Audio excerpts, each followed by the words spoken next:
Teman-teman semua, selamat berjumpa. Perkenalkan, saya Komarudin Hidayat, Ketua Dewan Pers Republik Indonesia. Menurut Undang-Undang Pers, dikatakan bahwa salah satu tugas Dewan Pers adalah menjaga kemerdekaan pers. Ini penting saya garis bawahi, karena apa? Karena pemerintahan yang sehat pasti akan mendukung menghargai kebebasan pers, karena pers sering disebut sebagai pilar demokrasi yang keempat. Tentu saja mata dan telinga pemerintah terbatas, kadang-kadang tidak melihat kalau terjadi berbagai penyimpangan, misalnya korupsi di pusat maupun daerah, kadang-kadang kan tidak terlihat. Nah, oleh karena itu pemerintah yang baik akan berterima kasih pada pers, bahkan minta pers untuk ikut serta mengawasi kalau terjadi penyimpangan-penyimpangan. Dan jangan heran oleh karena itu, manakala ada pemerintah, ada penguasa dan pengusaha yang korup, pasti mereka tidak senang pada pers. Karena apa? Karena mereka tidak senang pada transparansi dan akuntabilitas. Nah, saya dan kami semua di Dewan Pers punya komitmen untuk melaksanakan amanat undang-undang itu, yaitu menjaga, mengawal kemerdekaan pers, karena dengan begitu semoga menjadi kontribusi agar pemerintah juga sehat. Hari ini bertepatan dengan 14 Agustus 2025 merupakan launching atau siaran perdana bagi kami, podcast Dewan Pers, dalam rangka melaksanakan tugas yang saya katakan tadi. Bagaimana kita bersama mengawal kemerdekaan pers yang selama ini, akhir-akhir ini dinyatakan indeks kemerdekaan pers di Indonesia menurun. Kita berharap ke depan agar indeks ini naik. Dan hari ini saya bersama Profesor Dr. Mahfud. Makasih Mas Mahfud. Ini pakar tata negara, hukum, dan pernah menjadi Menko Polhukam. Ya. Pernah juga Ketua MK. Ya. Dan ini Mas Bambang Menteri Pertahanan juga. Oh, Menteri Pertahanan. Dan ini Mas Bambang Harimurti, tokoh senior di tingkat pers. Oleh karena itu, kami terima kasih sekali atas kehadirannya. Kami akan minta pandangan, saran, masukan bagi kami untuk membaca, menganalisa bagaimana perkembangan pers hari ini di Indonesia, baik dari segi tradisi jurnalistik yang ideal bagaimana, dan dari sisi tata negara bagaimana, dan apa implikasinya ketika pers itu tidak bebas. Gitu. Nah, saya mulai dari Mas Mahfud. Nah, gimana Mas? Gimana Anda memandang kebebasan pers di Republik Indonesia hari ini? Baik, kebebasan pers di Indonesia hari ini saya kira memang menurut saya sedang dalam keprihatinan. Karena kebebasannya itu memang secara formal bebas. Undang-undang menyatakan pers itu tidak boleh dibredel dan harus dibiarkan menyuarakan aspirasi masyarakat, memberi informasi, mendidik, dan itu undang-undangnya begitu kan? Ya, sudah ada. Tetapi kita lihat sekarang, harus saya katakan bahwa pers sekarang fungsi kontrol sosialnya, daya pukulnya terhadap perubahan itu tidak seperti dulu ya. Karena sekarang misalnya saya melihat pers itu mungkin terlalu banyak, di samping dipengaruhi oleh orang lain, terlalu banyak bergantung pada dukungan finansial dari pemerintah. Nah, sementara kita melihat terhadap pers yang agak kritis gitu, pemerintah itu lalu memonopoli dukungan, karena dukungan finansial dari swasta itu dibuat takut untuk ikut memberikan dukungan finansial kepada pers, misalnya periklanan dan sebagainya, sehingga akhirnya yang harus dimintai pertolongan untuk iklan dan lain-lain itu ya pemerintah pada akhirnya. Karena saya punya banyak teman juga ketika jangankan ke pers yang konvensional, ke pers yang tidak bukan konvensional seperti podcast misalnya. mereka senang. Tapi ketika misalnya diminta membantu gitu, nggak berani. Gitu. Bilang terang-terangan nggak berani. Tapi isinya wah dipuji-puji kan, puji tapi. Sehingga pada akhirnya mereka semua takut memberi itu ke media. Kemudian medianya kemudian yang kita lihat misalnya minta maaf ada media-media yang kemudian mengkaburkan antara berita dan iklan pariwara. Ya toh. Kadang kala orang buat iklan tentang dirinya sendiri lalu diletakkan di kolom berita dan itu bayar, sudah pasti bayar kan gitu kan, sehingga akhirnya tidak tahu antara iklan dan berita ini apa sih bedanya. Oke, Mas. Saya kira kebebasan persnya tuh lalu menjadi kabur sekarang nih. Nanti kita analisis ya apa implikasinya ya terhadap kehidupan bernegara. Ya. Sekarang Mas Bambang sebagai praktisi, sebagai junior pengamat pelaku pers yang malang melintang, bagaimana menanggapi statement Mas Mahfud tadi? Ya, sulit ya untuk membantah Profesor Mahfud ya. Jadi pendapatnya memang saya kira sudah betul. Saya hanya mengelaborasi saja. Belum lama ini saya kebetulan diundang ke sebuah media besar. Pas saya datang ke situ, saya kaget karena ada bekas mantan-mantan anak buah saya lah, udah jadi pembesar di situ. Jadi wamin. Ya, ngajak. Jadi wamin ya. Iya, ngajak. Khusus staf ahli. Jadi ngajak, Mas mojok dulu, ngopi sebentar, mau curhat. Dan mereka, saya sedih dengar curhat mereka karena mereka bilang tidak seperti ketika mereka jadi bawahan saya gitu. Di tempat kami itu direktur komersial itu bisa mengatur redaksi. Jadi kalau zaman Orde Baru itu yang kita takuti adalah telepon dari Departemen Penerangan atau dari Puspen Abri waktu itu ya. Sekarang yang ditakuti teman-teman wartawan tuh justru dari teman sekantor. Teman sekantor. Dari bagian komersial ya. Karena beda posisi. Ya, yang karena, satu dalam struktur negara, yang satu masih di pers. Jadi yang satu kan ditargetkan keuangan, Pak. Jadi dia maunya pemasang iklan apa segala happy, berani. Tidak, jadi jangan mengkritik mereka gitu kan. Nah, kalau mengkritik mereka, wah nanti ada tidak medianya yang dibredel, tapi bisa-bisa kepegawaiannya para wartawan itu yang dibredel secara internal. Jadi menurut saya ini adalah ya tiap zaman mungkin ada beda tantangan ya. Kalau dulu kan kita heroik melawan pemerintahan otoriter ya sama Prof. Komarudin juga lah ya kan.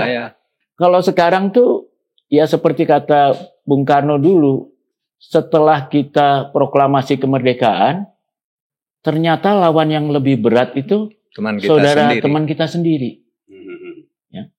Jadi saya apa istilahnya bukan mendakwahkan ya, mendermakan sebagian waktu tenaga saya untuk mencoba meyakinkan teman-teman yang mengurus bisnis media bahwa sebetulnya yang dijual dari media itu adalah kredibilitas dari produknya, bukan menjual puji-pujian atau bahkan lebih sadis lagi menjual kesempatan memaki-maki musuh yang membayar gitu. Ya. Dan saya bilang memang apa yang kalian lakukan itu dalam jangka pendek seolah-olah menyenangkan kan? Pendapatan naik, bisa kasih bonus ke para wartawan dan sebagainya. Tapi ini ibarat narkoba. Secara jangka pendek menyenangkan, tapi secara jangka panjang bahkan menengah membinasakan. Jadi saya harus berkali-kali mengingatkan seperti itu. Persis narkoba lah, Pak. Langsung kita dapat, langsung nikmat kayaknya. Tapi sebetulnya itu membinasakan. Kembali ke Prof. Mahfud. Kan sering dikatakan bahwa pilar demokrasi ada 4 kan. 4 ya. Yudikatif, eksekutif, legislatif, salah satunya media, pers. Ada anggapan bahwa keempat pilar ini agak keropos dan bengkok-bengkok. Kalau yang 3-nya kokoh, pilar pers lemah nggak apa-apa, tapi kalau yang lain bengkok-bengkok, peran pers kan berat sekali gitu. Nah, kira-kira satu, bagaimana pengamatan Prof. Mahfud, dan kedua, apa urgensi bahwa pers itu harus bebas? Gitu. Kalau memang tanpa pers dan pembangunan jalan bagus, toh tidak ada problem. Nah, dalam konteks Indonesia, apa perlu memang pers itu harus bebas? Dan apa manfaatnya bagi bangsa ini? Pertama, pers itu harus bebas dan independen. Tentu saja, ya karena dia secara nyata dan secara filosofi juga itu menjadi pilar demokrasi, ya kan? Jadi kalau salah satu pilarnya nih tidak bagus atau keropos, ya demokrasinya keropos juga. Oleh sebab itu negara yang harus menjamin kebebasan pers itu. Nah, akibat-akibat lain dari itu lalu informasi tentang situasi kita di tengah-tengah masyarakat, tentang apa yang kita butuhkan, apa yang mengancam kita, itu menjadi tidak jelas kalau persnya itu tidak bebas. Oleh sebab itu, menurut saya sih kebebasan di dalam bentuk jaminan resmi di dalam undang-undang sudah cukup kuat. Karena dulu kita ketika runtuhnya Orde Baru, munculnya reformasi kan lalu membuat undang-undang yang bagus tentang kebebasan pers itu, sehingga tidak ada bredel, tidak ada siup, tidak ada apa dan sebagainya. Silahkan aja mau buat asal bertanggung jawab gitu. Nah, kalau sekarang seperti ini ya menakutkan juga sebenarnya. Kita ini pers itu kan cermin sebenarnya ya. Cermin sebenarnya kita ini seperti apa? Itu kan ada di pers. Mau melihat legislatifnya, eksekutifnya, yudikatifnya, masyarakatnya kan pasti ada di pers. Apapun ada di situ. Nah, kalau ini sekarang sih saya tidak melihat pers itu dibungkam. Tetapi pers itu dipaksa untuk bungkam sendiri kan gitu. Nadinya itu yang dipegang agar dia tidak bisa bernafas. Sehingga informasi kemudian menjadi tunggal, datang dari satu sumber yang namanya pemerintah. Cuma akibatnya apa? Akibatnya di era sekarang lalu orang lebih percaya atau lebih banyak mencari di medsos yang kadang-kala hoax-nya luar biasa banyak. Wah, hoax itu sekarang bukan main, tetapi mungkin orang sekarang kalau saya melihat kemana-mana ya percaya pada podcast, percaya pada podcast, tidak merujuk lagi koran ini, koran itu, majalah ini, majalah itu, podcast. Ini bilang ini bilang ini. Kalau saya ke daerah-daerah begitu. Itu memainkan peran penting, dan oleh sebab itu pemerintah menurut saya bertanggung jawab lah ya untuk bagaimana nih membangun kembali pers gitu. Karena bagaimanapun kemerdekaan kita dulu juga tanpa pers juga susah ya. Bahkan informasi yang atau misalnya sebenarnya tuh kemerdekaan itu sudah diucapkan tanggal 16 Agustus. Iya kan? Kalau nggak diculik ya. Iya. Sudah diucapkan ketika diculik. Tapi kemudian oleh Bung Karno diumumkan yang tadi itu batal yang saya ucapkan di Rengas Dengklok. Kenapa tidak ada yang nyiarkan? Iya toh. Kita nunggu wartawan dulu agar dunia tahu bahwa dan kita merdeka. Foto juga. Foto diulang merdeka 17 Agustus. Itu sebuah tulisan dari orang yang ikut di Rengas Dengklok yang pernah saya baca. Itu betapa hebatnya pers. Lalu muncul pers-pers perjuangan kan. Di awal-awal kemerdekaan itu ada radio, kemudian koran-koran di daerah gitu. Koran nasional dan sebagainya muncul dari situlah. Lalu akselerasi perjuangan kita cepat, mengental, lalu kemerdekaan kita jadi dari waktu ke waktu. Kan gitu.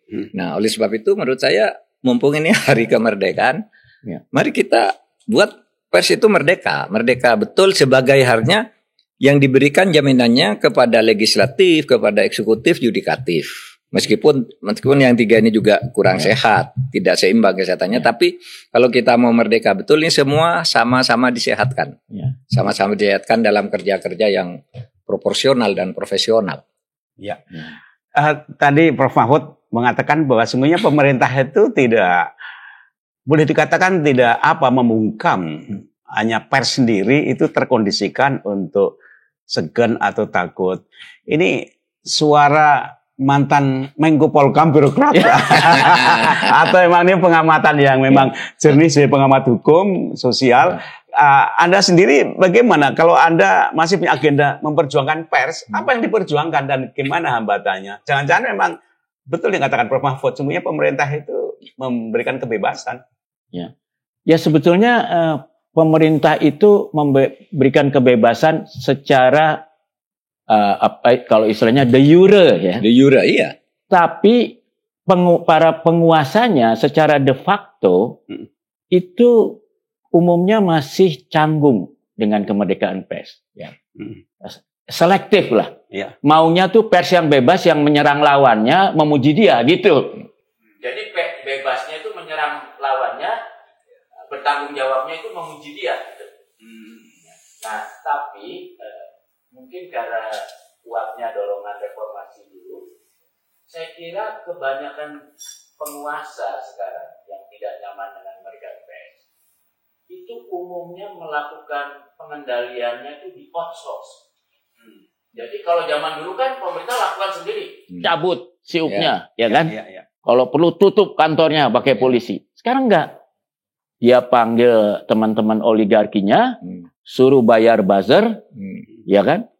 Suruh bayar orang, ya buzzer lah umumnya. Orang-orang untuk membungkam media-media yang dianggap tidak menyenangkan. Dan juga menakut-nakuti jangan pasang iklan di media itu, ya, jangan beli. Dan itu pengalaman saya baru tanya teman-teman di Bocor Alus. Ya. Kalau logika bisnisnya melihat pemirsanya, harusnya iklannya banyak. Oh iya. Kan biasanya iklan tuh ikut dengan pemirsa ya. Tapi Pak, yang berani masang iklan pun tiba-tiba bilang, Mas, saya mohon dicabut dulu. Ya. Ini saya bukan bicara teori, ini saya bicara fakta.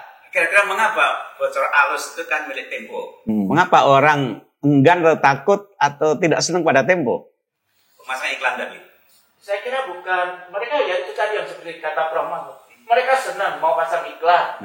Nah, kalau zaman dulu, waktu saya jadi wartawan reporter, telepon itu datang ke redaksi dari Kementerian Departemen Penerangan atau dari Puspen Abri. Jangan gitu. Kalau sekarang, Mbak, teleponnya tidak langsung datang ke redaksi, tapi datang ke pemasang iklan, dirut-dirut BUMN, ya mungkin pakai WA, jangan pasang iklan di situ, ya kan? Selesai, Pak. Ya. Nah, sebetulnya kita bisa melawan itu ya. Kalau satu saat medianya berani, mungkin melalui Dewan Pers. Di Undang-Undang Pers itu pasal 18 itu ada orang yang merintangi kemerdekaan pers itu bisa dipenjara sampai 2 tahun. Jadi kalau kita bisa buktikan ada perintah gitu, bisa kita tes, bawa ke laporkan dan diproses. Loh, betul nggak Menteri A telepon Dirut BUMN B kirim WA agar jangan pasang iklan di sini. Ya, itu kan bisa kita kondisikan sebagai upaya menghambat kemerdekaan pers. Dan itu pernah kita lakukan, Pak. Iya. Jadi dulu waktu saya wakil Dewan Pers, tiba-tiba kami dapat laporan ada stasiun TV, reporternya bilang sudah menyiapkan bahan dokumen untuk siap-siap, tiba-tiba ada telepon dari owner, dari pemilik, mengatakan dia dapat telepon dari seorang menteri supaya itu dibatalkan. Terus kita proses, tapi kebetulan waktu itu ownernya juga teman baik, akhirnya saya telepon aja. Saya bilang, Mas, kita kan teman, tapi saya kebetulan karena tugas nih, saya kalau Mas tidak membiarkan ini disiarkan, nanti saya terpaksa lapor ke polisi, bisa masuk penjara 2 tahun. Walaupun saya teman karena tugas, saya gini, saya mohon maaf. Dia bilang, kalau gitu saya cek lawyer saya dulu. Nah, apalagi waktu itu si menterinya sudah mau datang ke Dewan Pers membantah dia menelpon. Kan kasihan si pemilik media ini. Nah, akhirnya disiarkan gitu. Jadi memang dalam menyelesaikan kemerdekaan pers itu tidak selalu harus bentrok, war-war, kadang-kadang dengan diplomasi lah gitu. Prof. Komarudin ini jago lah. Sebab rupanya si owner itu tidak paham bahwa apa yang dia lakukan atas permintaan menteri ini adalah sebuah pidana. Ya. Jadi saya tidak melihat niat buruk dari dia. Dia sebagai pengusaha dapat telepon dari penguasa, ya dia jalankan aja gitu. Gini, Prof. Mahfud, ada satu anggapan ya, tapi ini perlu diverifikasi ya. Berapa pengusaha itu perlu punya pers untuk bisnis usahanya, tapi juga sebagai proteksi politiknya, karena pengusaha itu sebagian besar bagian dari kekuasaan. Dengan demikian mengharapkan kebebasan pers yang dimiliki pengusaha yang itu bagian dari kekuasaan, itu sulit. Nah kalau itu keadaannya, bagaimana ke depan kita berharap pers itu bisa merdeka, konstruktif, padahal pers itu punya landasan satu, harus objektif, profesional, tidak boleh memfitnah, dan akuntabel. Jadi apa adanya, masa untuk menyampaikan hal yang objektif apa adanya saja, takut. Kalau keadaannya seperti itu, bagaimana kita mengoreksi penyimpangan? Ya, pemerintah dong. Jadi, karena semua itu kan tergantung pada pemerintah ya. Penguasa-penguasa politik. Itu yang jadi masalah kita. Karena penguasa-penguasa politik itu lalu seperti katakan Mas Bambang tadi. Saya tadi tidak mengatakan bahwa pemerintah atau dunia pers kita ini sekarang dibebaskan aja oleh pemerintah. Enggak, itu yang dibebaskan de jurenya. Tapi kan semua nadinya dipegang. Itu perusahaan. Bukan hanya pers ya. Semua partai politik juga. Panggung-panggung teater. Itu. Anda tahu misalnya Butet itu kan gampang sekali tuh cari sponsor karena banyak. Sekarang enggak berani. Ketika Butet mulai kritis, itu para penyandang dananya pergi sama dengan pers sekarang. Sehingga semua pejabat tuh sekarang memasang berita tentang dirinya sendiri di halaman satu media dan itu bayar. Kita tahu itu bukan berita. Itu adalah orang bayar. Itu iklan pariwara kan itu. Lalu oleh medianya agar dibayar mahal ditulis sebagai berita. Ya kan? Kalau berita orang kan baca. Kalau iklan orang kan cuma baca judulnya. Gitu kan? Nah, jadi itu masalahnya. Ya, kalau ditanya nih gimana ya Kunja? Kalau saya kok letaknya pada kesadaran para penguasa kita untuk membangun kesadaran bersama bahwa pers itu dibutuhkan oleh kita, oleh pemerintah juga, iya kan? Iya. Oleh pemerintah juga, bukan hanya oleh perusahaan pers gitu. Iya. Meskipun kadang-kala memang kita tahu ada beberapa orang mendirikan media pers gitu. Untuk kepentingan politiknya. Tapi kalau itu menurut saya enggak apa-apa karena asal tidak main tekan-tekanan di pemerintah. Karena apa? Dia bicara keberpihakan politik misalnya untuk partainya sendiri. Tapi pers lain kan partainya sendiri juga sehingga persaingan tetap bebas kan gitu kan. Tapi secara total tetap bebas. Tetap bebas walaupun secara parsial seolah-olah berpihak. Iya, misalnya TV A atau media ini berpihak ke partai ini karena partainya, tapi sini punya partai sendiri sehingga persaingan tetap dinilai oleh masyarakat. Nah, di luar soal politik, kalau memang ada media yang didirikan untuk keperluan politik, di luar soal politik mereka kan independen sama beritanya. Kalau ada kemiskinan diberikan bersama, korban ini bersama sehingga tercermin ini. Nah, sekarang banyak hal-hal yang bukan soal politik juga mau disembunyikan. Itu kan banyak disembunyikan, wartawannya diteror dan sebagainya. Gitu yang sekarang terjadi. Saya garis bawahi ya bahwa kebutuhan orang pada informasi itu kan mirip kebutuhan pada makan dan minum. Begitu orang bangun tidur yang dicari bukan makan dan minum loh, tapi informasi. Pegang HP ya. Pertama-tama buka HP ya, kan? Dan dunia ini kacau, itu kan disinformasi. Iya, betul. Lebih-lebih masyarakat Indonesia yang begitu besar, plural, peran informasi ini mutlak sekali. Bahkan dulu sosialisasi kemerdekaan kita kan peran informasi pers ya. Hanya saja informasi yang sekarang ini meludak luar biasa. Ini kalau tidak diawasi, tidak ada regulasi, tidak dikontrol kualitasnya, itu kan penuh racun-racun bagi masyarakat. Nah, oleh karena itu bagi saya sepakat bahwa pers itu punya kewajiban, punya komitmen menjaga kebebasan dan kontrol pemerintah, tapi pers sendiri memang harus kualitatif, bertanggung jawab, berkualitas, sehingga rakyat itu merasa terima kasih pada pers. Karena pemerintah itu butuh informasi, masyarakat butuh informasi, pemerintah ingin dengarkan suara masyarakat, masyarakat ingin dengarkan suara pemerintah, dan itu mediumnya kan pers. Bagaimana Mas Bambang melihat, betulkah pers itu dibutuhkan negara, dan apakah negara itu merasa perlu pada informasi ini? Saya kadang-kadang tanda tanya. Kalau menurut saya sangat perlu. Saya sering kasih contoh, tidak usah dari luar negeri lah, dari dalam negeri aja ya.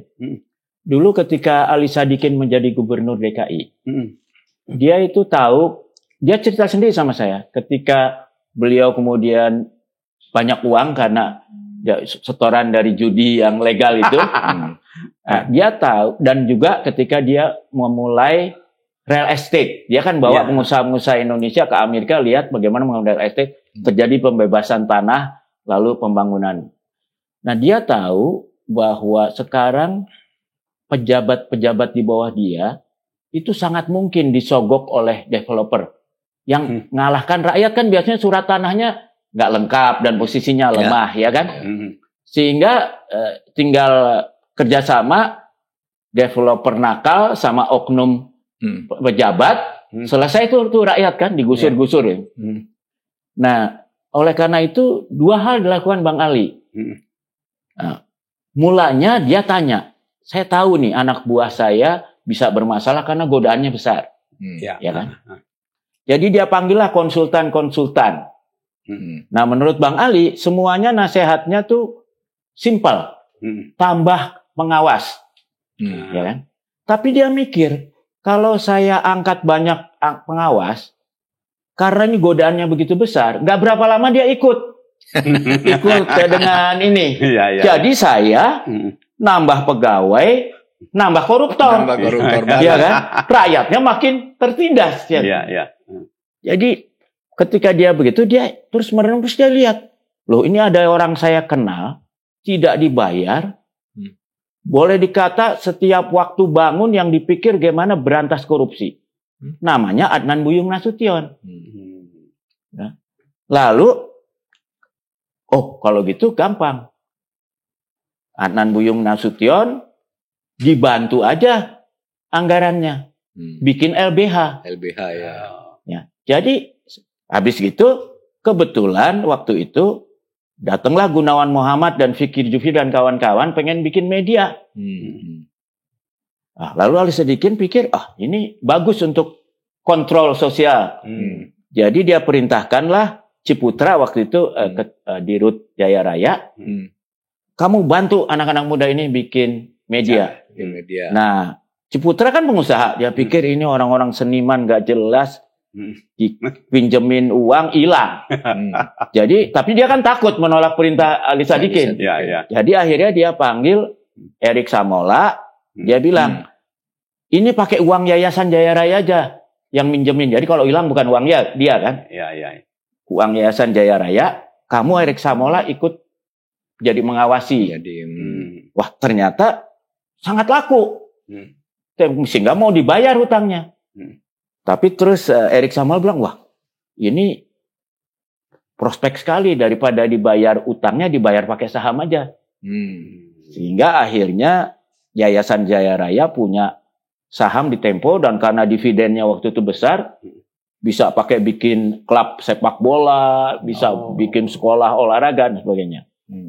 Nah, tapi suatu hari saya ingat salah satu tangan kanan Pak Ali Sadikin, orang Batak, ayahnya Emilia Contessa, Pak, ingat nggak tuh? Iya. Itu satu saat minta rapat dengan Ali Sadikin, yang benar khusus dengan tim inti. Lalu Ali Sadikin yang cerita sendiri, Mas. Dia bilang, oke silakan. Ada apa? Wah gini katanya, Pak Gubernur, kami ini banyak jadi kesulitan mencapai target karena gangguan dari dua tempat. Satu, kami digugat terus oleh LBH, ya kan? Dan kedua, kami difitnah terus oleh majalah Tempo. Ya kan? Jadi kami repot. Jadi, terus kata Bang Ali, jadi kalian maunya apa? Jadi kami minta, Bang, ini kan semua dibiayai Bang Ali. ngomonglah mereka supaya jangan begitu-begitu amat. Bang Ali gebrak meja, dia marahin. Kalian jangan pernah minta seperti ini lagi sama saya. Nah, mereka itu punya fungsi sendiri. Nah, saya tanya kan, gimana Bang? Loh, saya mikir, saya cuma ngasih bantu sedikit ke LBH, waktu itu adalah gaji beliau sebagai komisaris utama Jaya, langsung ditransfer ke sana. Itu udah biaya hampir 100% itu biaya LBH waktu itu. Kemudian kan ke Tempo cuma minjemin dari yayasan itu. Saya punya tim cari-cari korupsi anak buah saya, disampaikan ke publik, ya kan? Sehingga saya tahu, wah, anak buah saya benar atau enggak. Jadi saya bilang sama mereka, kalau kamu merasa difitnah, kamu adukan ke pengadilan. Sampai MA saya dukung. Tapi awas ya, kalau ternyata kalian tuduhan mereka benar, dia pakai bahasa Sunda, ditampilin ku aing katanya, mabok gitu. Takut gitu. Bang Ali bilang, bayangin betapa murahnya. Saya nggak usah angkat pegawai baru, nggak usah mikirin pensiunnya. Dengan uang sedikit, saya dijaga dari ditipu anak-anak buah saya berkolusi dengan pengusaha-pengusaha jahat. Dan kedua saya bilang, ini pelajaran hukum terbaik. Bayangin ya, kalau rakyat diambil tanahnya, emang surat-suratnya nggak lengkap, nggak punya pengacara, pasti kalah di pengadilan. Ya udah bakar-bakar dia kalau orang udah diambil rumahnya kan. Sekarang dia bisa dapat ini bantuan LBH gratis dan bisa menang karena selama Gubernur Ali Sadikin jadi gubernur, LBH itu membantu sekitar 600 gugatan kepada Gubernur DKI. Dan kira-kira 200 itu dikalahkan Gubernur DKI. Tapi tetap buat Ali Sadikin bagus. Dia bilang sama anak buah, kita itu tidak selalu benar. Jadi kalau ada sengketa, bagus bahwa ada pihak ketiga yang netral, yang mengatakan mana yang lebih benar. Dan itu rakyat jadi nggak usah bakar-bakar, lempar batu. Dia bisa menang kok di LBH. Nah, kita perlu sikap pemimpin seperti yang nggak usah contoh dari luar negeri lah gitu. Ini menarik ini. Prof. Jadi satu, Bang Ali tidak mau ngangkat staf pengawas terlalu banyak. Sebab nanti malah percuma buang duit, dia juga ikut-ikutan. Nah, Indonesia itu sekarang katanya udah sangat banyak komisioner. Banyak banget 90-an kalau saya hitung komisioner itu. Di atas pengawas. Belum lagi tanya wakil menteri ya. Wakil menteri berapa. Kalau itu semuanya bekerja dengan baik, bagus. Bagus. Dan kemudian kalau toh kurang baik, dibantu oleh pers. Sebagaimana Bang Ali itu terima kasih pada pers yang menunjukkan perilaku menyimpang dari anak buahnya. Bahkan sampai gini, Pak Prof, ada satu kisah juga. Bang Ali itu kadang-kadang turun ke ruang pers di balai kota. Kalau dia lihat kok nggak ada kritik berapa hari. Lalu dia masuk, dia teriak-teriak, kalian pemalas, nggak kerja. Saya udah berapa hari lihat nggak ada kritik. Saya punya pengalaman ya. Dulu saya pernah jadi wartawan. Saya wawancara Bang Ali. Begitu mulai, apa kritik Anda pada DKI? Itu saya alami sendiri. Ya saya sampaikan bla bla bla bla. Oke, mari kita wawancara. Jadi dia ngetes dulu. Jadi cerita itu saya alami juga. Ya dia ngetes. Udah pelajari belum ini? Gitu. Nah sekarang si pengamat hukum tata negara, bagaimana meresponi cerita faktual historis tadi itu? Ya praktek hukum kita itu koruptif, bukan aturannya. Kalau aturannya sih saya lihat bagus semua, gitu. Tapi prakteknya koruptif. Penguasa itu sering menganggap kekuasaan itu adalah hak diri dia, bukan hak negara. Oleh sebab itu dia selalu ingin mencari keuntungan dari itu. Dan memegang monopoli kebenaran. Iya, memegang monopoli kebenaran. Seharusnya kan seperti Bang Ali, ini negara ini kan milik bersama, sehingga saling mengawasi. Dia minta diawasi. Bangun pers. Kalau para pemerintah, terutama oknum-oknumnya yang sekarang sering banyak mempengaruhi pers demi kepentingannya sendiri itu mau bekerja baik, tidak menganggap bahwa pemerintahan itu adalah milik dia, tetapi milik masyarakat, milik negara, seharusnya dia minta kepada pers dong. Awasi dong saya, karena Anda juga bertugas. Tujuan negara itu kan bersama, kayak orang main sepak bola nih, golnya tujuan negara nih gawangnya. Saya yang nendang dari sini, kamu dari sana, ini dari sana, bersama masuk lalu ke situ. Ada supporter juga yang perlu kan untuk nyemangatin. Iya kan begitu. Jadi bagi-bagi tugas seperti itu menjadi penting. Jadi menurut saya kenapa sih kok ini rusak? Karena sering banyak oknum pejabat itu merasa bahwa dia mempunyai hak dari jabatannya itu untuk mendapat keuntungan pribadi, sehingga dia tidak mau diawasi. Oleh sebab itu dia mencari supporter agar orang yang bisa memberitakan yang dia lakukan itu yang berita yang baik-baik aja kan, sehingga bisa beli dia berita itu, atau bisa melarang orang agar tidak masang iklan ke situ dan sebagainya kalau persnya itu terlalu berani. Dan Prof, sebetulnya ada penerus Ali Sadikin. Orangnya di hadapan kita, Pak. Tahun 2010, Ali Sadikin, Prof Mahfud ini menjadi ketua MK. Lalu bertengkar dengan yang namanya Refli Harun, yang menuduh ada suap. Ada suap. Tapi beliau memang nada marah, namanya berdebat, tapi menantang. Kamu kalau benar, kamu buktikan. Refli bilang, loh, saya nggak punya tim investigasi. Beliau bilang, bikin tim investigasi. Ya kan? Iya. Dibantu MK.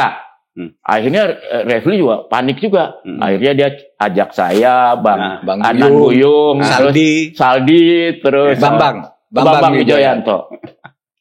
Lalu kami 3 bulan lah dikasih waktu kan, cari-cari itu.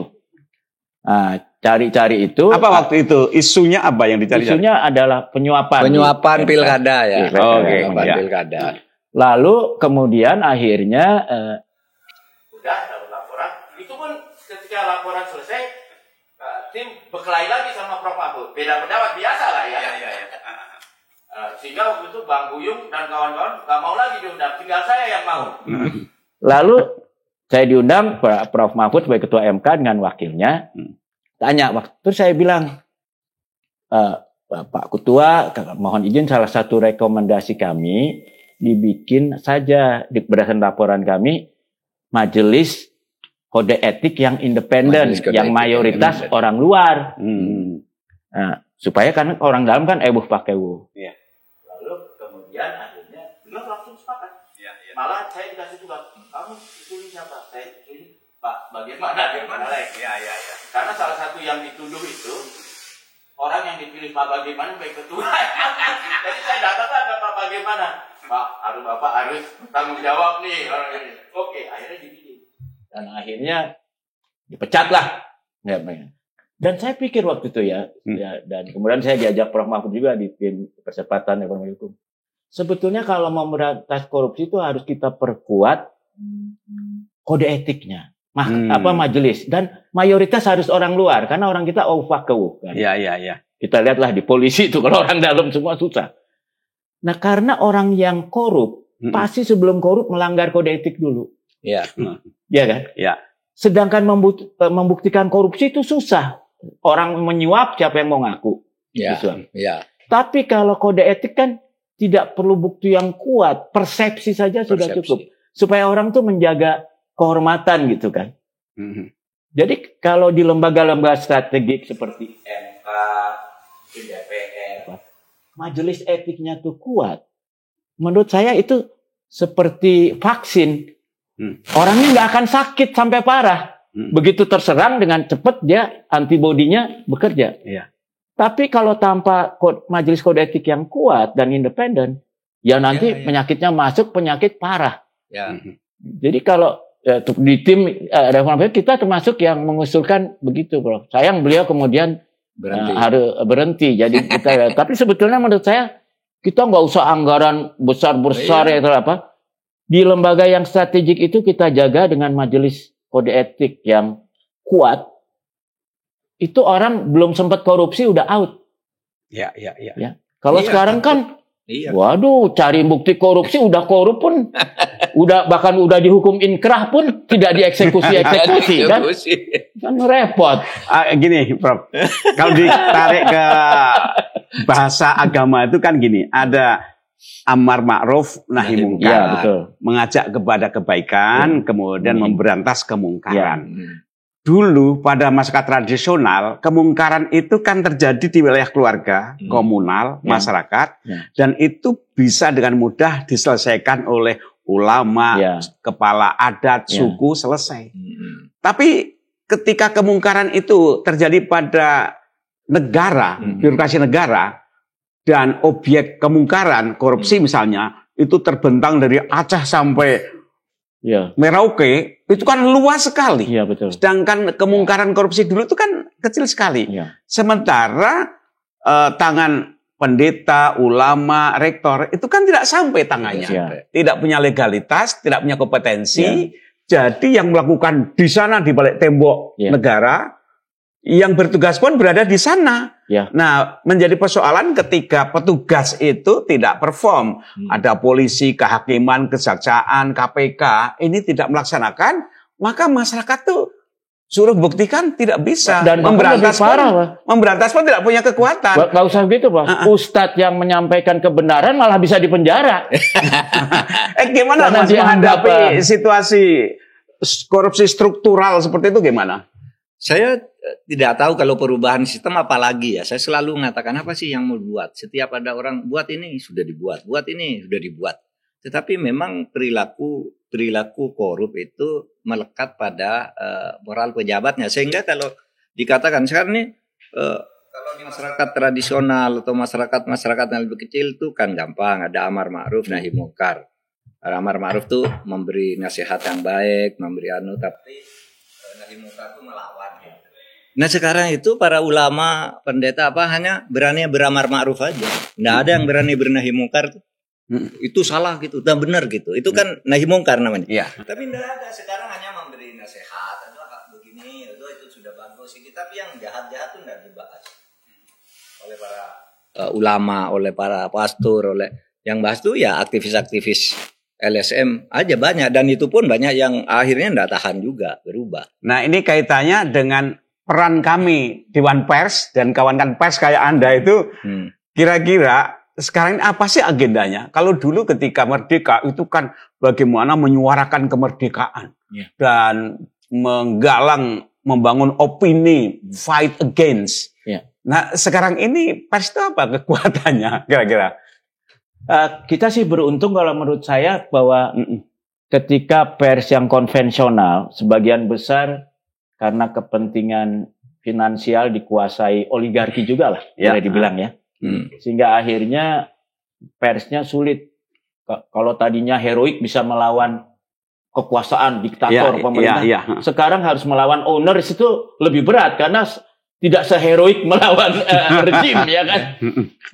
Nah kemudian jadi untungnya dengan internet ini orang-orang yang tidak bisa melawan melalui media konvensional, bisa bikin podcast, bisa buat media sendiri dengan murah. Sekarang kan berapa? Hampir 50.000 mungkin pers online ya. Nah itu kan gimana kontrolnya gitu.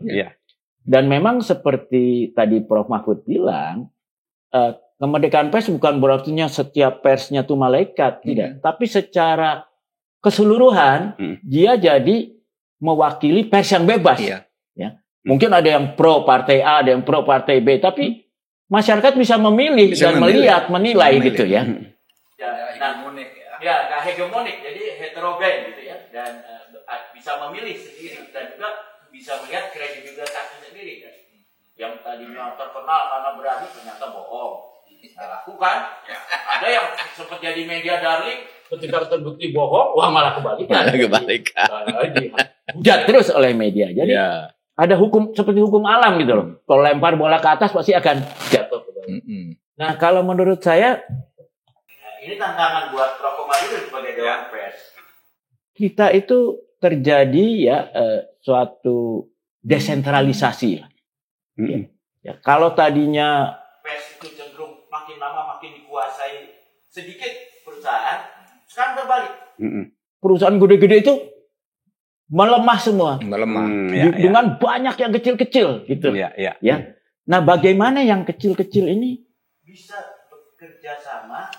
Ibaratnya kalau saya saya bilang kayak Koperasi Batik Indonesia tuh. Ya. Itu kan pengrajin-pengrajin batik, GKBI. tapi dia tahu kapan bersaing, kapan bekerja sama. Kalau untuk beli mori, mereka bergabung dalam GKBI. Ya kan? Ya. Kita kan nggak bersaing dalam beli mori. Nanti kalau kita bersaing beli mori, malah dikerjain sama oligarki mori kan, dijual mahal. kita bergabung beli mori harga paling murah. Tapi desain batik, jual batik kita bersaing. Bagus Nah, tuh. jadi kalau Dewan Pers bisa membantu morinya pers kita tuh apa, kita jangan bersaing di situ. Misalnya dalam memperoleh bandwidth, dalam berhadapan dengan Google dan Facebook, kita harus bersatu. Tapi nanti sebagai produk Jurnalistiknya kita saling bersaing, gitu, supaya memberi nilai tambah pada masyarakat. Jadi menjadi katalis seperti itu. Dan kalau itu terjadi kan, secara hukum ekonomi kapitalis Adam Smith pun, pasar yang ideal itu adalah pasar yang pemainnya kecil-kecil, banyak, dan kira-kira seimbang. Disitulah terjadi free market yang ideal gitu. Kalaupun kita percaya kapitalisme ya. Apalagi bukan kapitalisme, yang kapitalisme aja percaya membela yang kecil-kecil dan persaingan sehat, apalagi yang lebih kiri dari kapitalisme. Oke, sama ke Prof. Mahfud tentang potensi kekuatan pers ya. Saya ingat dulu ketika terjadi perang Vietnam, itu tentara-tentara Amerika itu mentalnya jatuh karena siaran radio lokal. Ada tentara Amerika yang membelot. Bahasa Inggrisnya bagus sehingga dia ngomong pada tentara Amerika, kamu, anak-anak muda, sekarang ini saatnya kamu lagi di kampus, pacaran, minum-minum, enak-enak. Ngapain kamu datang ke sini? Gitu. Apa yang kamu bela, macam-macam. Akhirnya tentara Amerika itu mentalnya jatuh. Berkat pemancar radio di tengah hutan, nggak ketahuan. Kedua, dulu Khomeini itu kan dikenal sebagai revolusi kaset kan? Menggerakkan opini kaset. Pidato-pidato. Artinya itu kan the power of information. Arab Spring itu the power of medsos, gitu. Nah sekarang ini saya lihat fenomena terakhir di Pati gitu, dia merasa dipilih rakyat, tapi kemudian rakyat juga menjatuhkan, gitu. Itu dugaan saya, itu juga kekuatan opini medsos kecil-kecil itu. Sekarang gimana medsos ini atau informasi ini menjadi kekuatan perbaikan bangsa, tapi untuk baik itu bisa langsung baik. Kadang baik itu jatuh dulu baru diperbaiki, macam-macam kan. Gimana Mas kira-kira? Kasih masukan kami sebagai Dewan Pers dan para wartawan ini sebaiknya bagaimana? What should we do? Saya kira tidak ada seorang pun termasuk pemerintah sekarang bisa menghambat perkembangan medsos dengan berbagai opininya. Ya. Oleh sebab itu menurut saya pemerintah itu harus kembali sekarang menguatkan informasi yang dari media ini, dari pers ini, karena tidak ada gunanya Anda menguasai media, bungkam tentang media. Buktinya di Pati kan lewat ini aja. Jatuhnya si Mubarak di Mesir juga gini aja kan. Jadi oleh sebab itu pemerintah jangan merasa karena saya sudah menguasai pers konvensional dan tidak apa-apa. Sekarang masyarakat sudah menjadi wartawan sendiri dan itu kadang-kadang pengaruhnya besar. Dan itu sayangnya kan banyak hoax, banyak apa, bumbu-bumbu itu kan berbahaya. Kan lebih baik kita bersama-sama menggunakan institusi yang secara konstitusional memang diakui, yaitu pers saja. Pers itu pemerintah suntik, ayo kayak ini tadi, ayo suntik, kritik saya. Kayak pengalaman pengali tadi. Iya, saya juga ketika ketua MK betapa sulit menyelesaikan masalah cicak buaya. Iya tuh, padahal itu sudah jelas kejahatan. Saya lempar ke pers aja, orang demo turun HI itu penuh jemput Abraham Samad sama cicak buaya. Itu sama BB Trianto sama Chandra Amco dijemput ke Pendara oleh masyarakat. Saya lempar ke pers, ini loh ada rekaman begini nih. Orang ini kejahatan yang dilakukan oleh pejabat, dilakukan oleh aparat. Nah bisa terjadi hal seperti itu, bisa kita gunakan pers yang benar. Pada waktu itu zaman itu kan belum ada medsos kayak sekarang kan. Dan yang lebih baru lagi, ketika terjadi peristiwa Sambo, kalau Prof. Mahfud tidak dibantu oleh pers dan viralnya media, wah. Iya betul. Iya dan itu udah mengerikan. Terkadang kalau terjadi sesuatu di mana saya, wah ini kalau saya keluarkan sendiri ribut ini di internal pemerintah, saya bisa aja wartawan suruh tanya ke saya, tanya ini ke saya gitu. Kalau saya jelaskan belum mengalir udah. Kan enak pakai pers, bekerja kita lancar. Apa yang harus kita selesaikan bisa. Anggarannya nggak besar lagi. Anggarannya nggak besar. Sekarang ada nggak metode ini digunakan oleh beberapa teman-teman pejabat itu untuk memanfaatkan, mendayagunakan wartawan untuk kritik pemerintah itu? Anda lihat gimana? Saya pernah ya waktu dulu keliling Indonesia memberi semacam kelas-kelas gitu kepada para kepala daerah yang baru. Saya coba tanyakan simulasi Pertanyaan tentang contoh Ali Sadikin tadi. Sampai sekarang saya belum menemukan satupun kepala daerah yang menjawab seperti Ali Sadikin. Umumnya mengatakan kalau anak bos telepon itu, ya udah benar saya telepon tuh medianya. Kamu jangan macam-macam, saya cabut bantuannya. Jadi memang ini harus pergantian mindset. Iya, mindset. Jadi harus melihat pers itu gini lah, di perusahaan swasta aja kan mereka membayar mahal lembaga auditor seperti Pricewaterhouse. Kerjaan auditor itu apa? Kan mencari-cari temuan penyimpangan. Dibayar mahal loh. Iya. Bahkan perusahaan kasih. Kalau ini udah dikasih gratis, malah marah-marah sama auditornya. Kalau Ali Sadikin pintar. Wah, daripada saya harus pakai auditor mahal, kasih aja kan. Pak Mahfud kan seperti itu. Daripada saya harus bikin tim pencari fakta yang lepasin aja ke pers. Nggak usah keluar biaya banyak. Atau jalan sendiri cari-cari. Atau minta tolong kepada yang menuduh, tolong dong cari, tak biaya kamu ini. Jadi kan artinya itu adalah solusi-solusi cerdas. Ya. Tidak memakan anggaran dan kita mendapatkan kedaulatan rakyat kita. Jadi kita juga bisa melihat dalam hari kemerdekaan ini, sebetulnya fungsi pers di pilar keempat itu yang utama adalah merawat kedaulatan rakyat. Karena kan 5 tahun sekali kita memilih wakil kita. Habis itu kita nggak bisa apa-apa. Yang jagain lapor ke pemilih ini kan, itu loh yang kamu pilih itu kerjaannya begini kan pers. Iya kan? Jadi dia harus melapor berdasarkan kepentingan rakyat, bukan kepentingan si orang yang dipilih ini. Iya. Nah, celakanya orang yang dipilih ini bisa menentukan budget kan. Jadi mungkin harus ada cara hukum ya Pak, bagaimana kalau misalnya ada, saya kasih contoh ya, kalau di negara yang beretika, itu tidak akan ada parlemen atau pejabat yang memutuskan kenaikan gaji misalnya atau kenikmatan yang akan dia nikmati sendiri pada periode itu. Dia hanya bisa melakukan itu untuk periode berikutnya. Belum tentu dia terpilih. Tapi kalau kita lihat sekarang kan enggak. Di kita itu. Jadi menurut saya memang mungkin kalau kita bisa arahkan pers ini kan Prof. Komarudin ini yang menjaga etika jurnalisme. Iya. Kalau saja profesi lain termasuk birokrasi bisa punya semacam dewan penjaga etiknya, dewan itu yang independen. Mungkin KPK pun nggak perlu gitu, karena belum korupsi udah kita outkan. Iya. Secara teoritis tata negara ya, negara demokratis dan ingin baik itu kan dia membentuk BPK gaji untuk mengoreksi. Layaknya dokter kita walaupun sok sehat, tapi kalau ke MCU kedokteran ketahuan kan. Nah BPK dibentuk. Lalu legislatif dibentuk, ada lagi polisi, ada lagi KPK. Itu kan sungguhnya senafas dengan fungsi pers kan sungguhnya. Iya sebenarnya. Dan kalau itu berjalan, pers itu kan ringan kerjaannya, walaupun tetap aja penyimpangan. Nah, apakah lembaga-lembaga cek, kontrol, pengawas layaknya dokter yang rutin ngecek tubuh kita, lembaga itu apakah juga perform untuk ngecek tubuh pemerintah ini? Enggak juga ya? Kan banyak yang dari BPK, banyak yang masuk penjara juga. Iya kan? Kan berarti itu pemeriksaannya enggak benar. Yang diagnosis. Dia sendiri yang penyakit sebenarnya.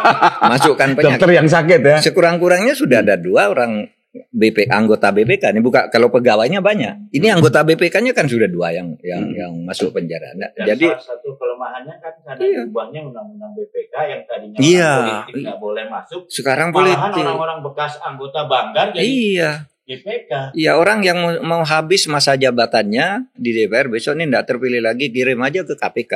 Kemana? Ke BPK. Jadi BPK gitu. Dan itu yang banyak. Karena yang milih teman-temannya kan. Dan itu yang korupsi. Yang dari politik itu yang sekarang sudah divonis masuk penjara. Kan gitu kan? Nah itu masalahnya sekarang. Oleh sebab itu kembali mari kita ini mumpung kemerdekaan pers itu sekarang supaya digalakkan lagi, karena itu yang membantu kita. Pemerintah yang ingin baik dan merasa dirinya itu ingin melaksanakan tugas negara, itu harus sebenarnya membantu menumbuhkan dan mengembangkan kembali kebebasan pers seperti yang pernah dialami. Memang sering kebebasan pers itu kan timbul tenggelam kalau di bukunya Edward Smith tentang perkembangan pers di Indonesia itu sekarang bagus, besok tiba-tiba ditekan, bagus lagi. Ini kembalikan ke atas ini. Nah, cara mengembalikan ke atas itu membangun satu mekanisme yang demokratis sebenarnya. Nah, itu pada akhirnya apa? Pada akhirnya etika kepemimpinan, etika pemimpin. Leadership itu harus punya etik yang kuat untuk menjadi contoh, teladan kan gitu. Kalau tidak ada itu bubar semua. Kembali ke analog dokter tadi ya. Kalau kita periksa ke dokter, itu kan ada di ronsen, MRI, segala macam alat, agar transparan. Ya, betul. Bahkan buka baju kan, artinya harus akuntabel dan transparan. Pers itu, kalau saja suasananya mengizinkan akuntabel, transparan, itu yang diuntungkan kesehatan pemerintah kan. Iya dong. Tapi ketika ditutup rapat-rapat, tidak akuntabel, tidak transparan, ditutup tembok itu bahkan kadang diancam, gimana akan menunjukkan penyimpangan-penyimpangan dan sebagian di daerah itu yang terjadi. Tiba-tiba stadium 4 ya. Yang sehat-sehat terjadi. Sudah stadium 4, nggak bisa diselamatkan. Prof, kalau dulu ada kisah klasik Christian Andersen. Ya kan? Itu pers itu kan kira-kira anak kecil yang teriak raja telanjang.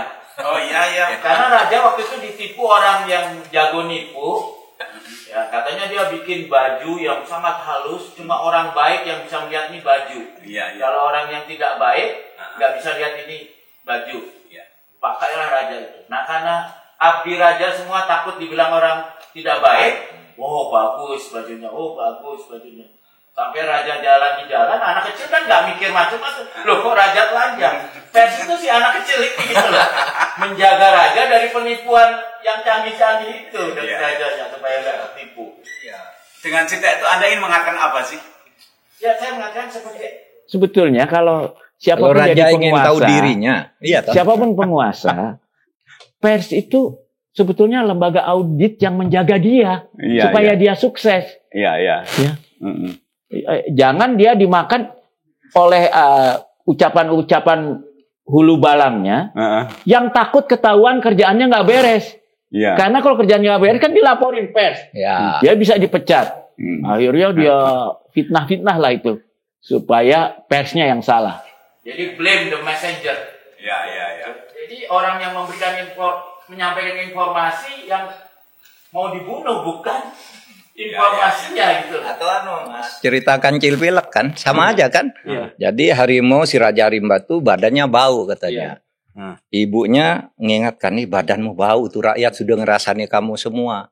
Lalu dia cari seorang binatang namanya anjing. Kamu tahu enggak badan saya bau apa enggak? Wah, badan sang raja ini bau katanya. Dibunuh dia karena bilang bau.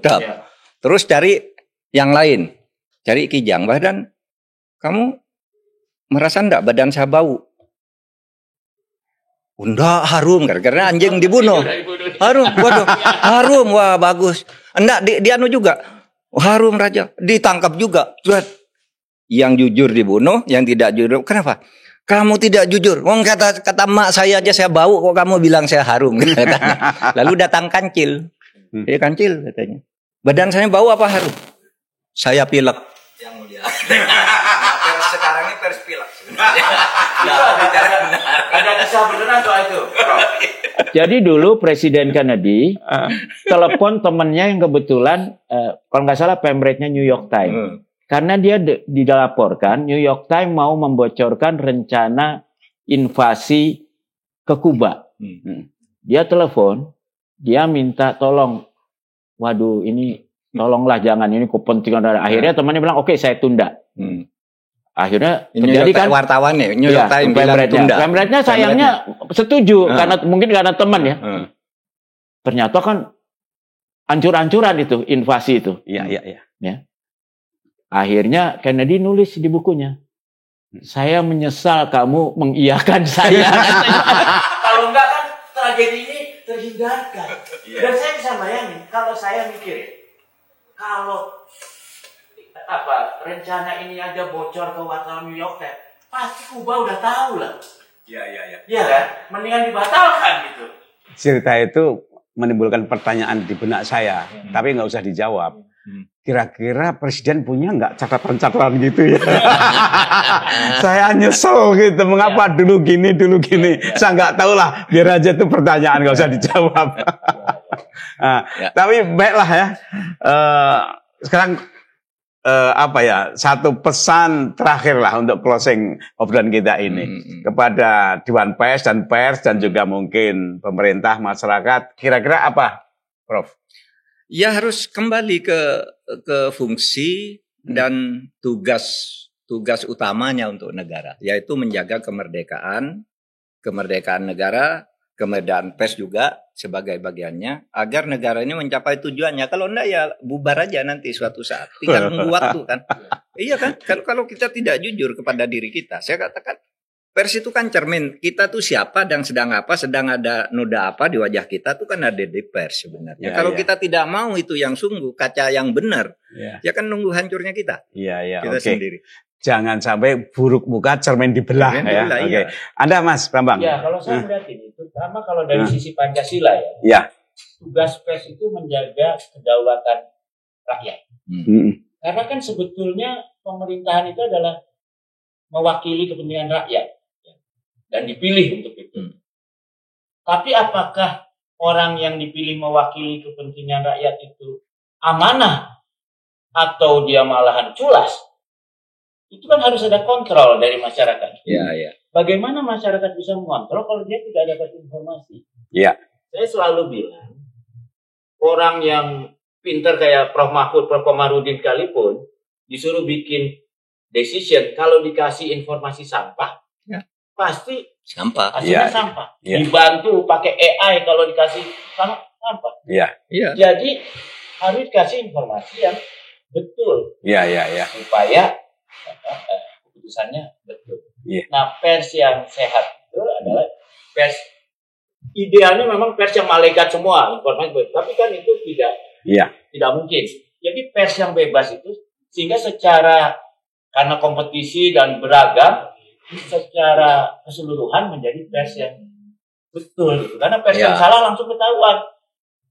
Nah, kalau kita jaga itu, maka kita menjaga kedaulatan rakyat kita, menjaga demokrasi kita, menjaga keberlangsungan ideologi negara kita. Jadi saya bilang yang anti kebebasan pers itu anti Pancasila.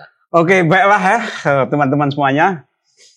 Lain kali kita sambung ya. Ini pertemuan perdana, semoga ini membuka wawasan baru. Demokrasi yang kuat lahir dari pers yang bebas dan bertanggung jawab. Mari kita terus memperkuat peran pers sebagai pilar penting dalam menciptakan ruang publik yang sehat dan demokratis. Terima kasih Anda telah menyaksikan episode kami yang perdana, ini yang pertama ya, jadi episode perdana, dan berikutnya akan menyusul dialog tema-tema dengan kawan-kawan pers dan para pengamat. Forum ini milik kita bersama, karena ini Dewan Pers, ini adalah panggung bagi para mungkin pejabat pemerintah yang merasa perlu menyampaikan pada masyarakat, atau merasa perlu klarifikasi, atau bela diri kalau dikritik, silahkan nanti datang ke sini. Dan begitu juga masyarakat yang merasa perlu menyuarakan aspirasinya, disampaikan pada pemerintah, satu saat kita hadirkan semuanya itu. Sekali lagi, terima kasih Prof. Mahfud, terima kasih, Mas Bambang, terima kasih. Sampai jumpa lagi kawan-kawan semuanya.